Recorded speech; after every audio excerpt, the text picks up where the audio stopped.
ایک بار شیطان فرشتے کے روپ میں حضرت شیخ عبد القادر جیلانی رحمۃ اللہ علیہ کے پاس آ کر کہنے لگا، اللہ تعالیٰ نے آپ کی عبادات، مجاہدوں اور ریاضتوں سے خوش ہو کر آپ کو نماز بخش دی ہے۔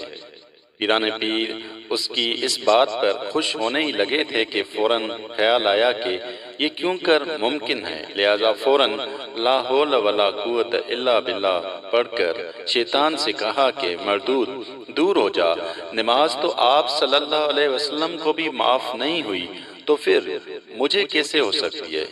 تب شیطان ہنسا اور بولا، شکر کریں آپ کو آپ کے علم نے بچا لیا۔ آپ نے دوبارہ لا حول پڑھی اور کہا، مجھے میرے علم نے نہیں بلکہ میرے رب تعالیٰ نے بچا لیا۔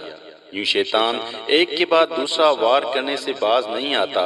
ایسے موقع پر انسان لا حول پڑھ لے۔